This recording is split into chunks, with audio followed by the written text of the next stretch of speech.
मित्रों को नमस्कार। ध्यान के बारे में मूलभूत चीज़ें आपको बताऊं। हमारी स्थिति कुछ अभिमन्यु की तरह है। हमें चक्रव्यूह में घुसना तो बहुत अच्छे से आता है, पर उसमें से निकलना लगभग असंभव सा हमें प्रतीत होता है। मेरे एक फ्रेंड हैं, उनकी शादी हुई और बहुत सारी मन्नतों के बाद एक लड़के का जन्म हुआ। वो लड़का लगभग 5 साल का है। माँ बाप दोनों सुबह शाम काम पर निकल जाते हैं, रात को वापस आते हैं। बहुत बड़ी नौकरी है, 1-1 लाख रुपए महीना मिलता है। बच्चे का पूरा ख्याल एक नागालैंड से आई हुई केयर टेकर रखती है। बच्चा स्कूल से आता है, स्कूल से आने के बाद वो अपने चिंग चैन और जो डोरेमोन मूवी है, कार्टून है, उनको देखता रहता है।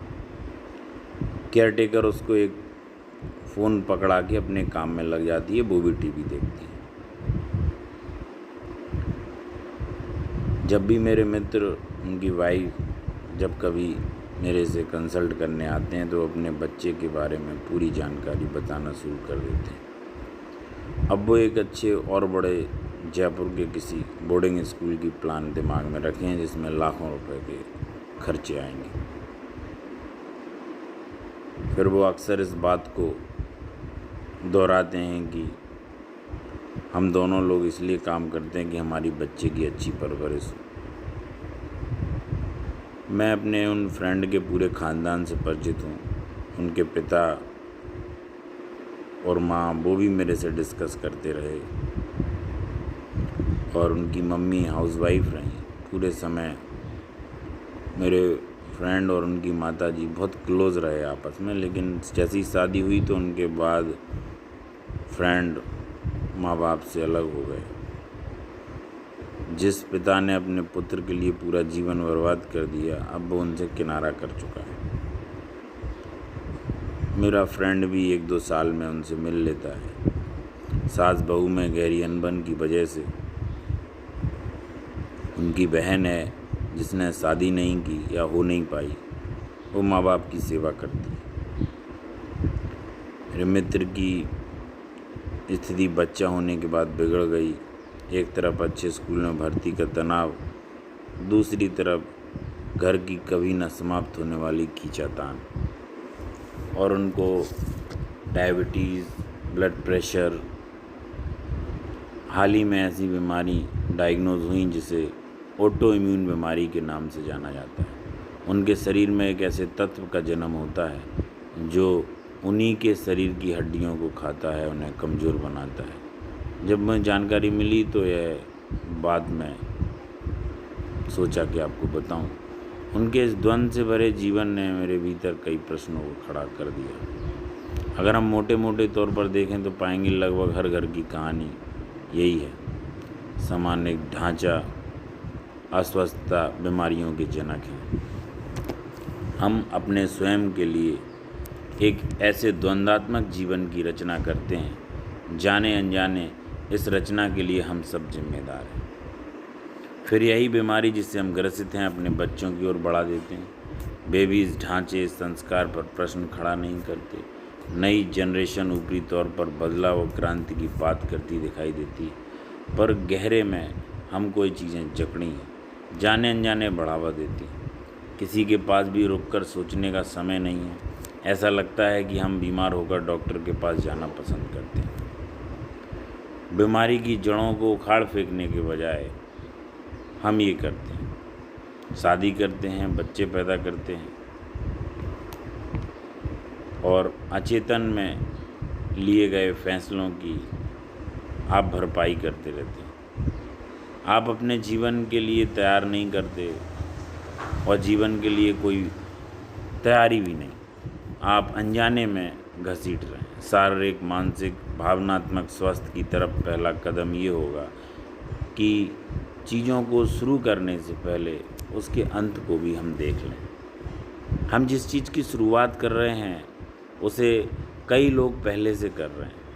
आँख खोलकर जीवन का मंथन करें, शोध करें, अन्वेषण करें, रिसर्च करें, आत्ममंथन करें। अगर इसके बाद भी हाँ आती हो तो आप उस कृत्य के पूर्ण जिम्मेदार होंगे। आप दूसरों की शिकायत नहीं करेंगे। ऐसी दशा में द्वंद्व भी नहीं होगा। आपका कॉन्शियस निर्णय होगा। किसी कृत्य में अनकॉन्शियस रूप से घसीटे नहीं आएंगे।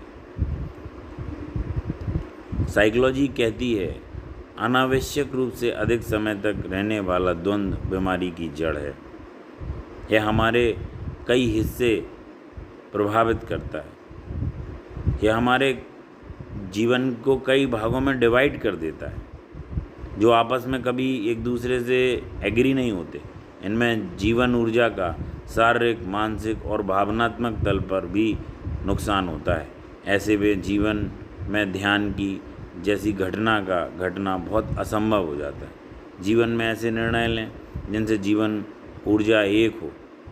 एक रूप हुई ऊर्जा हमारे हेल्थ को अच्छी तो करेगी, मेडिटेशन की ओर भी बढ़ाएगी, जीवन को बैलेंस करेगी और हमको एक नए आयाम में सोचने पर मजबूर भी करेगी।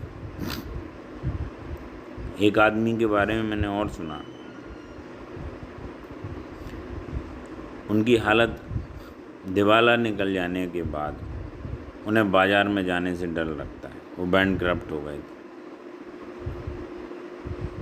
रास्ते पर निकलने से डरते हैं। अचानक एक दिन सुबह अपने बाथरूम से निकल रहे तो गिर पड़े, उन्हें पैरालाइज्ड हो गया। अब उसकी सब चिकित्सा कर रहे हैं। उनको लकवा लग गया है। उनकी डॉक्टरी चिकित्सा चल रही है। कोरोना के टाइम पे उन्हें जो चाह रहे थे वो मिल गया। लेकिन हम सोच नहीं पा रहे हैं, ये आदमी पैरालाइज्ड जो होना चाह रहा था बहुत दिनों से, अभी कोरोना आया इस कारण से नहीं। इसने कॉन्शियसली तो नहीं सोचा होगा, लेकिन अनकॉन्शियस रूप से बीमारियों को हम अपनी ओर बढ़ाते हैं, अपनी महत्वाकांक्षाओं को अपनी ओर बढ़ाते हैं।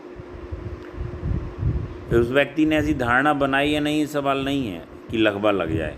शायद ऐसी धारणा कोई बनाता भी नहीं है, लेकिन कहीं चित्त में, गहरे में, अनकॉन्शियस में वह चाहता है कि बाज़ार ना जाना पड़े, दुकान में कोई काम और रास्ते पे कुछ लेने ना जाना पड़े, रास्ते पे हमें निकलने भी ना पड़े। दूसरा यह भी चाहता था कि इसी तरह इस पर लोगों के आक्रमण बंद हो जाएं, सिंपैथी शुरू हो जाए। उसकी गहरी चाहों में से एक चाह थी। फिर उसका शरीर सहयोग देने लगता है। शरीर हमेशा हमारे मन के पीछे छाया की तरह चल रहा है। वह सहयोग देगा, मन इंतज़ाम करेगा। अब ये आदमी लकवा खा के गिर गया, अब हम इसका इलाज करने में लगे हुए हैं। हमारी सब दवाइयाँ इसे नुकसान पहुंचाने की संभावना है, क्योंकि इसको लकवा है नहीं, निमंत्रित की हुई बीमारी है।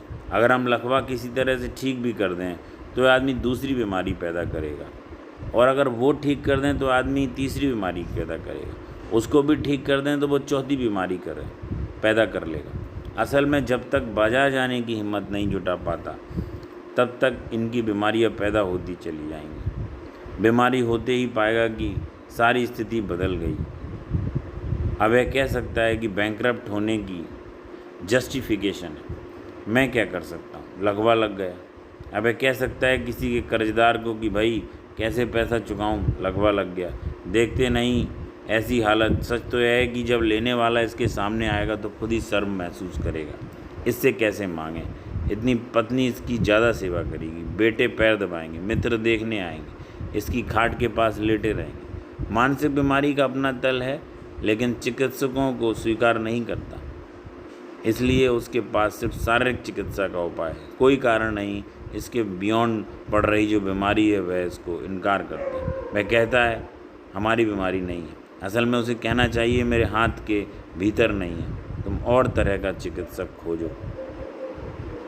इस तरह की चिकित्सा करनी पड़ेगी। सिर्फ आदमी को ध्यान में प्रवेश कराना है। आदमी को भीतर से बाहर की तरफ आने का क्या चाहिए। ध्यान मेरे लिए भीतर से बाहर की तरफ आने की यात्रा है। ऐसे बहुत सारे लोग, और इन सब की चिकित्सा ध्यान में, मेडिटेशन में, प्रतिदिन मैं ये सब चीज़ें देख रहा हूँ।